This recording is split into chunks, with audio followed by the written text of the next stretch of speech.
আসসালামু আলাইকুম, সবাই কেমন আছেন? আশা করি সবাই ভালো আছেন। তো আজকে আপনাদের সামনে এমন একটি ভিডিও নিয়ে কথা বলবো, সেই ভিডিওটা দেখলে আপনাদেরও হয়তো খারাপ লাগবে।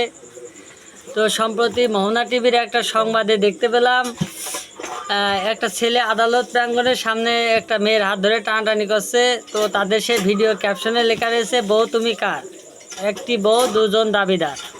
তো ভিডিওটা পুরোপুরি দেখলাম, দেখে যা বুঝতে পারলাম, বউ তার 1 বছর আগে হারিয়ে গিয়েছে।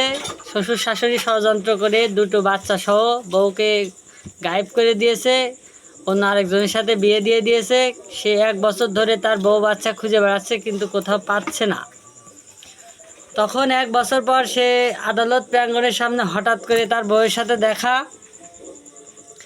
তখন সে তার বউ হাত ধরে নিয়ে যায় এবং তার কাছে তার বউ বাচ্চা ফেরত চায় এবং শ্বশুর শাশুড়িকে অকথ্য ভাষায় গালিগালাজ করে।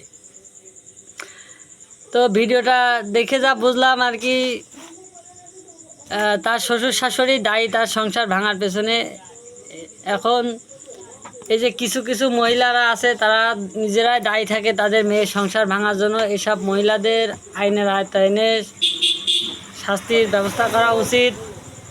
কিছু কিছু মহিলা আছে, তাদের জন্যে তাদের মেয়ের সংসার ভাঙে। তো ভিডিওটা আপনারা সবাই দেখবেন, ভিডিওটা আমি এখানে দিয়ে দিচ্ছি। ভিডিওটা দেখলে অবশ্যই আপনারা বুঝতে পারবেন, ভিডিওটা দেখে আপনাদেরও খারাপ লাগবে। চলেন ভিডিওটা দেখি।